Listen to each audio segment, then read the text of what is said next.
Indrajit study point में आप सभी का स्वागत है। हम पढ़ रहे हैं एनसीईआरटी क्लास 9th हिंदी स्पर्श भाग 1, जिसका हम दूसरा अध्याय पढ़ेंगे। बचेंद्री पाल जो एवरेस्ट पर चढ़ती हैं सबसे प्रथम महिला। तो बचेंद्री पाल जी ने लिखा है एवरेस्ट मेरी शिखर यात्रा, जिसके बारे में हम नीचे पढ़ेंगे। थोड़ा सा बचेंद्री पाल के बारे में जान लेते हैं। 1954 इनका जन्म। बचेंद्री पाल का जन्म उत्तरांचल के चमोली जिले, उत्तरांचल में चमोली जिला है, तो उत्तरांचल के चमोली जिला में बंपा गांव में 24 मई 1954 को हुआ। बचेंद्री अपनी मां हंसा देई नेगी और पिता किशन सिंह पाल की तीसरी संतान थी, मतलब ये 3 नंबर लड़की थी। पिता पढ़ाई का खर्चा उठाने में असमर्थ थे, मतलब पढ़ाई का खर्चा नहीं उठा सकते थे। अतः बचेंद्री पाल को 8वीं से आगे की पढ़ाई का खर्चा सिलाई कढ़ाई करके जुटाना पड़ा। मतलब इनको पढ़ने के लिए सिलाई करना पड़ा, कढ़ाई करना पड़ा पढ़ाई करने के लिए। इतना मेहनत करने के बाद वो पैसा जुटाई और पढ़ पाई। और आज के लड़कियां तितली बन के उड़ते रहती हैं, भैया काम कर लो, मार्केट में जाके काम करो और अपना पढ़ाई लिखाई करो अपना आराम से। 10वीं पास करने के बाद बचेंद्री के प्रिंसिपल ने उनके पिता को उनकी आगे की पढ़ाई के लिए उनको सहमत किया। बचेंद्री ने ऐसे विषम स्थितियों के बावजूद, मतलब पैसा नहीं है, इतना ज्यादा परिस्थिति है, फिर भी संस्कृत से एमए और फिर बीए की शिक्षा हासिल की। एमए और बीए दोनों, बीएड भी की, एमए और बीएड 2 हो गए। बीएड का मतलब होता है शिक्षा के लिए। लक्ष्य के प्रति इसी समर्पण भाव ने उन्हें एवरेस्ट पर विजय पाने वाली पहली भारतीय पर्वत आरोही होने का गौरव दिया। पर्वत आरोही को मतलब होता है जो पर्वतों पे चढ़ता है, औरत उनको पर्वत आरोही बोलते हैं, चाहे औरत हो चाहे मर्द हो। वो जब पहाड़ पर चढ़ जाते हैं जहां पर कोई नहीं चढ़ता है, नहीं चढ़ पाया है आज तक, तो वो जो चढ़ता है जो भी पहला इंसान, तो उसको भारत का पहला भारतीय पर्वत आरोही होने का गौरव मिला और उन्हें पुरस्कार भी मिला। बचेंद्री को पहाड़ों पर चढ़ने का चाव बचपन से ही था, और जब उनका बड़ा भाई उन्हें पहाड़ पर चढ़ने से रोकता था, तब उनसे 6 साल छोटे भाई को पहाड़ पर चढ़ने के लिए उकसाया जाता था और उकसाता था भाई। तब बचेंद्री को बहुत बुरा लगता था। वह सोचती थी कि भाई यह क्यों नहीं समझ सकता कि काम छोटा जब भाई कर सकता है तो मैं क्यों नहीं कर सकती। वह उसकी यह बहन भी कर सकती है, जो छोटा भाई कर सकता है वो बहन भी कर सकती है। लोग लड़कियों को इतना कोमल नाजुक क्यों समझते हैं। बहरहाल पहाड़ों पर चढ़ने की उनकी इच्छा बचपन में भी पूरी होती रही थी।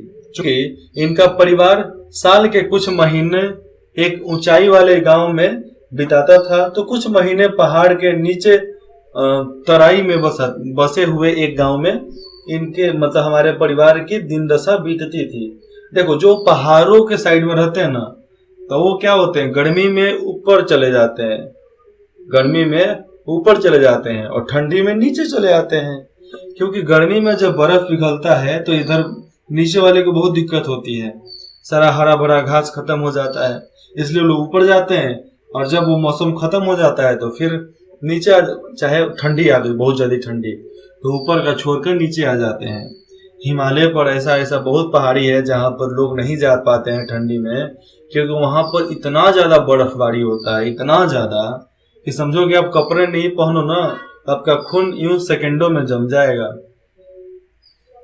जिस मौसम में परिवार नीचे तराई वाले गांव में, तराई तक आ जा, खेती बाड़ी अच्छा हरियाली हो, वहां पर आ जाता था, उस महीनों में स्कूल जाने के लिए बचेंद्री को भी 5-6 मील पहाड़ों की चढ़ाई चढ़नी और उतरनी पड़ती थी। 5 से 6 मील, मतलब 6 मील का मानते हैं, तो 6 मील पहाड़ को चढ़ना मतलब कितना होता है, 9 किलोमीटर। 9 किलोमीटर पहाड़ को चढ़ना और 9 किलोमीटर पहाड़ को पार करके आना, उतना इनका रोज का था। तो समझो, तो बचपन से ही तैयार हो रही थी ना इसके लिए। इधर बचेंद्री की पढ़ाई पूरी हुई, उधर इंडियन माउंटेन फाउंडेशन ने एवरेस्ट अभियान पर जाने का साहस रखने वाली महिलाओं की खोज शुरू कर दी थी। और जो भारत सरकार चालू किया था इंडियन माउंटेन जो हिंदुस्तान का जितना भी पहाड़ है, इंडियन माउंटेन फाउंडेशन उनका नाम था। तो एवरेस्ट, ये माउंट एवरेस्ट की बात हो रही है।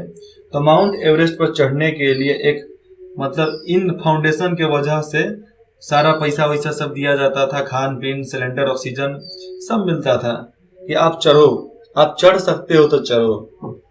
एक तो थे और इनके बारे में बताया जाएगा, वो बिना ऑक्सीजन के चले गए थे उतना ऊपर। बजेंद्री इस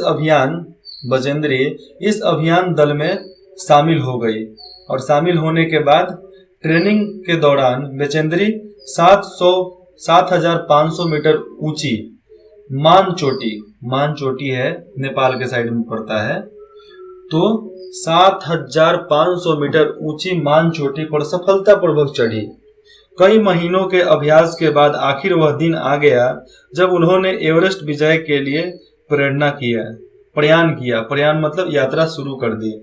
दिल्ली से जाना था तो दिल्ली से वो लोग प्रयाण किए। प्रयाण का मतलब होता है यात्रा। तो यात्रा वहां से शुरू हुआ। फिर वो लोग कहाँ कहाँ गए यह बताया जाएगा।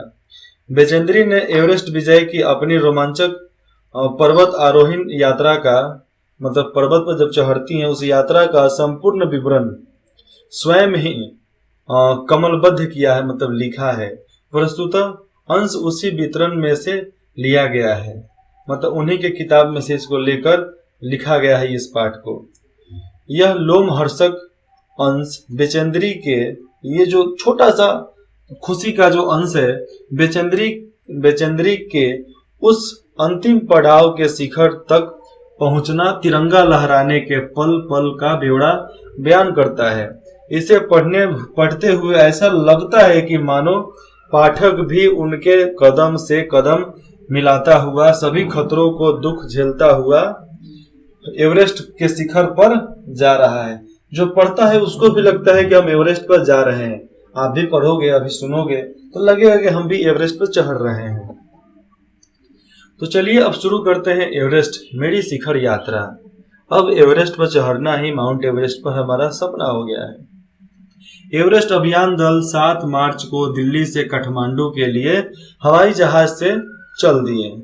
एक मजबूत अग्रिम दल, जो सबसे मजबूत था, आगे चलने वाला दल बहुत पहले ही चला गया था, जिससे कि वह हमारे बेस कैंप पहुंचने से पहले दुर्गम हिमपात के रास्ते को साफ कर दे। जहां पर बर्फबारी ज्यादा हुआ है और कठिन भरा रास्ता है उसको साफ कर दिया जाए। नमचे बाजार शेरपा लैंड का एक सर्वाधिक महत्वपूर्ण नगरीय क्षेत्र है। नमचे बाजार और शेरपा लैंड, वहां पर जो सबसे महत्वपूर्ण नगरीय क्षेत्र है, अधिकांश शेरपा इसी स्थान तथा यहीं के आसपास के गांवों के होते हैं। शेरपा उधर के लोग होते हैं। यह नमचे बाजार ही था जहां से मैंने सर्वप्रथम एवरेस्ट को निहारा, मतलब एवरेस्ट को काठमांडू से मैंने देखा। और काठमांडू नेपाल की राजधानी है, जो नेपाल में सागर माथा के नाम से प्रसिद्ध है। मुझे यह नाम अच्छा लगा क्योंकि सागर माथा, ये नाम उनको बहुत अच्छा लगा।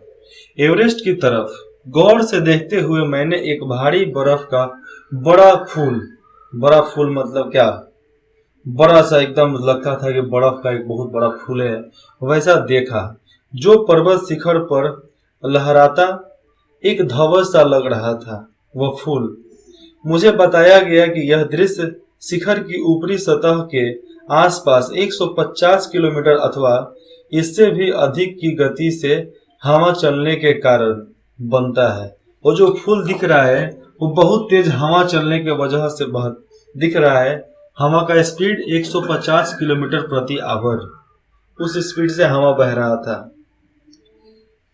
क्योंकि तेज हवा से सूखा बर्फ पर्वत पर उड़ता रहता है। बर्फ का यह ध्वज 10 किलोमीटर या उससे भी लंबा हो सकता था, और बर्फ का ये जो सिलसिला था, ध्वज था, ये 10 किलोमीटर से भी लंबा हो सकता है। ये आस किया जा रहा है। अनुमान एक सीधा साधा लगाया जा रहा है। शिखर पर जाने वाले प्रत्येक व्यक्ति को दक्षिण पूर्वी पहाड़ी पर इन तूफानों को झेलना पड़ता था, विशेषकर खराब मौसम में।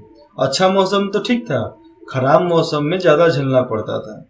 यह मुझे डराने के लिए काफी था, फिर भी मैं एवरेस्ट के प्रति विचित्र रूप से आकर्षित थी और उसकी कठिनतम चुनौतियों का सामना करना चाहती थी कि कुछ भी हो जाए मैं तो चढ़ूंगी तो चढ़ूंगी। देखो ये एक लड़की है और कितना इनके अंदर में गुमान है कि हम चढ़ेंगे तो चढ़ेंगे, और यही ऊपर चढ़ पाई थी, बाकी सब तो नीचे ही टपक गई थी। जब हम 26 मार्च को पेरिस पहुंचे, वहां पर पेरिस जगह है, पेरिस पहुंचे, हमें हिमस्खलन के कारण हुए एक शेरपा कुली की मृत्यु हो गई। शेरपा कुली उनके सहायक दल थे जो उनका सारा काम भार संभालते थे। शेरपा कुली, कुली से इसमें समझ में आता है कि सामान ढोने वाले दल, तो उनमें से एक की मृत्यु हो गई थी हिमस्खलन के वजह से। दुखद समाचार मिला। उसके बाद से शुंभु हिमपात, और फिर शुंभु हिमपात पर जाने वाले अभियान दल के रास्ते के बाईं तरफ सीधी पहाड़ी के धंसने से लहोत्से की ओर से एक बहुत बड़ी बर्फ की चट्टान आ रही थी। कहां से? खुम्भु हिमपात की तरफ से, तो उधर से आ रही थी, नीचे खिसक आई थी।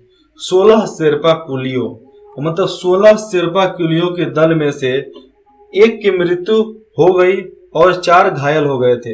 एक की तो मृत्यु हो ही गई थी और 4 और घायल हो गए। अब उसमें से उतना समझ घटा लो, ठीक है। 16 में से 5 खत्म, अब बचे कितना? अब बचे 11। इस समाचार के कारण अभियान दल के सदस्यों के चेहरों पर छाए अवसाद को देखकर, मतलब वो दुख को देखकर, जो वहां पर सदस्य थे अभियान दल के, उनके चेहरे के उनके दुख को देखकर हमारे नेता कर्नल, साथ में कर्नल होते थे, कर्नल खुल्लर ने स्पष्ट किया कि एवरेस्ट जैसे महान अभियान में खतरों को और कभी कभी तो मृत्यु भी आदमी को सहज भाव से स्वीकार करनी चाहिए। वो कर्नल खुल्लर बोलते थे, क्या नहीं खुल्लर है ना, खुल्लर बोलते थे कि एवरेस्ट पर जब चढ़ना है, महान अभियान को प्राप्त करना है, तो मृत्यु के डर को सहज हाथ में लेकर चलो, अपने जान को हथेली में लेकर चलो, जब छूट जाए जब छोड़ देना। उपनेता प्रेमचंद्र जो अग्रिम दल का नेतृत्व कर रहे थे, 26 मार्च को पेरिस लौट आए। उन्होंने पेरिस लौट गए, फिर उन्होंने हमारी पहली बड़ी बाधा खुम्भु हिमपात, तो खुम्भु हिमपात की स्थिति से अवगत कराया, बताया कि कितना खतरनाक है। उन्होंने कहा कि उनके दल ने कैंप एक 6000 मीटर और जो हिमपात के ठीक ऊपर है, मतलब हिमपात जहां होता है उसके ठीक ऊपर ये कैंप लगा दिया गया है, वहां तक का रास्ता साफ कर दिया गया है। उन्होंने यह भी बताया कि पुल बनाकर रस्सियां बांधकर तथा झंडियों से रास्ता चिन्हित कर दिया है, मतलब वहां पर झंडा लगा दिया गया है कि आप इसी रास्ते से जाना है और आपके लिए रास्ता बना दिया गया है। सभी बड़ी कठिनाइयों का जायजा ले लिया गया है, जितना भी बड़ी बड़ी कठिनाई होती है, उसमें दिक्कतें आती है, उन सब का जायजा वहां पर ले लिया गया है। उन्होंने इस पर भी ध्यान दिलाया कि ग्लेशियर बर्फ नहीं, बर्फ की नदी है। ग्लेशियर बर्फ नहीं, बर्फ की नदी है, और बर्फ का गिरना, केवल वहां पर बर्फ उठता है, बर्फ गिरता है, बर्फ ढलता है, बस। तो बर्फ का गिरना अभी जारी है। हिमपात में अनियमित और अनिश्चित, इसका कोई भी नियम नहीं है और निश्चित नहीं है कि कब आएगा। अनियमित और अनिश्चित बदलाव के कारण, मतलब सोच से परे उस वैसे बदलाव के कारण अभी तक के लिए गए सभी काम व्यर्थ हो सकते हैं। आशा है कि जो अभी हम कर रहे हैं वो सब बर्बाद हो सकता है, पर हमें रास्ता खोदने का काम खोदिए करने जाना पड़ता है। रास्ता खोलने का काम दोबारा करना पड़ सकता है। रास्ता खोद कर खोलना पड़ता है, तभी तो ऊपर लोग जाते हैं ना। बेस कैंप में पहुंचने से पहले हमें एक और मृत्यु की खबर मिली। जलवायु अनुकूल न होने के कारण एक रसोई सहायक जो खाना बनाने वाला था, रसोई सहायक की मृत्यु हो गई थी। निश्चित रूप से हम आशाजनक स्थिति में नहीं चल रहे थे और उसके बाद हमारी आशा कम हो गई, हमारी मनोकामना, हमारी जिद, हमारी संकल्प थोड़ा धीमा पड़ने लगा था। एक रसोई वाले सहायक की मृत्यु हो गई थी तो, और 4-5 पहले से मर गए थे। एवरेस्ट शिखर को मैंने पहले 2 बार देखा था, लेकिन एक दूरी से, अलग अलग दूरी से नहीं। बेस कैंप पहुंचने पर दूसरे दिन मैंने एवरेस्ट पर्वत तथा उसकी अन्य श्रेणियों को देखा। मैं भौचक्की होकर खड़ी रह गई वहां पर। एवरेस्ट लाहौर से और नज़दीक की ऊंचाइयों से घिरी बड़ी बड़ी पहाड़ों, बर्फीली टेढ़ी मेढ़ी नदियों को निहारती रह गई और हिमपात अपने आप में एक तरह से बर्फ के खंडों का अभिव्यवस्थित ढंग से गिरना ही था। अब देखो वहां पर बिना व्यवस्था, मतलब किसी तरह बर्फ वहां पर गिरता ही था, कोई उसका नियम, कोई उसका कुछ नहीं था, जिधर से मन उसका उधर से गिरता था। हमें बताया गया था कि ग्लेशियर के बहने से अक्सर बर्फ में हलचल हो जाती है। ग्लेशियर जब बहता है तो बर्फ में हलचल हो जाती है, जिससे बड़ी बड़ी बर्फ की चट्टानें तत्काल गिर जाया करती है और गिरते गिरते बहुतों को ले गिराती है और अन्य कारणों से भी अचानक प्रायः खतरनाक स्थिति धारण कर लेती थी। सीधे धरातल पे, मतलब जमीन पे सीधे धरातल पे दरार फाड़ने का विचार और इस दरार का गहरे चौड़े हिम का चादर, बर्फ के चादर में बदल जाने का मात्र ख्याल ही बहुत डरावना था। मतलब समझो कि नीचे का जो जमीन है, ऊपर से जब बर्फ गिरता था ना, लगता था कि वहां पर चादर बिछ गया बर्फ का, और ये सोच कर ही इतना दिल दहक जाता था कि वो सबसे डरावना सिलसिला था। और उसमें जो दब गया, समझो मर गया। ना ही ट्रैकर ढूंढ सकती है, ना ही कुछ भी, उसमें दबे के खत्म बाजार।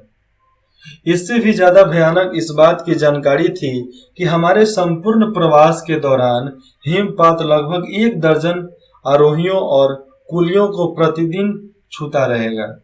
मतलब ये था कि 1 दर्जन पर्वत आरोहियों और कुलियों, मतलब जो सामान हमारा ढो रहे हैं, चाहे वो बावर्ची हो गए चाहे सामान ढोने वाले, इन लोगों पर हमेशा खतरा बना रहेगा, ये बताया जा रहा है। दूसरे दिन नए आने वाले अपने अधिकांश सामान को, हम नया सामान जब आया था तो हिमपात के आधे रास्ते तक ले गए। डॉक्टर मीनू मेहता ने हमें अल्युमिनियम की सीढ़ी वहां पर मिलती थी, तो अल्युमिनियम की सीढ़ी से अस्थाई पुलों का बनाना, लट्ठों और रस्सियों का उपयोग, बर्फ की आड़ी तिरछी दीवारों पर रस्सियों को बांधना और हमारे अग्रिम दल के अभियांत्रिक कार्यों के बारे में हमें विस्तार से जानकारी दी। किस बात के लिए?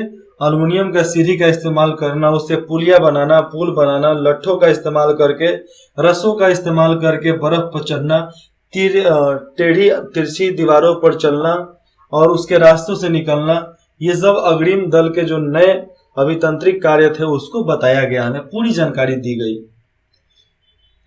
तीसरे दिन हिमपात से तीसरा दिन और हिमपात हुआ, उसके वजह से कैंप 1 तक सामान ढोकर चढ़ाई का अभ्यास करने के लिए निश्चित था। एक तह मतलब पूरा में से थोड़ा सा लोग वहां पर चले गए।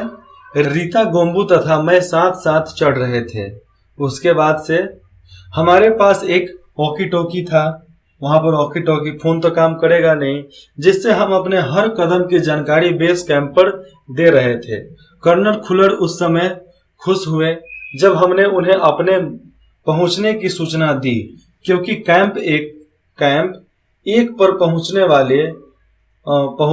वाले केवल हम 2 ही महिलाएं थी जो कैंप 1 पर पहुंच पाई थी। उसके बाद से तो कैंप आगे भी जाना था, और कैंप आगे जाना था उसका भी रास्ता कठिन था, जिसके बारे में हम पढ़ते हैं भाग 2 में।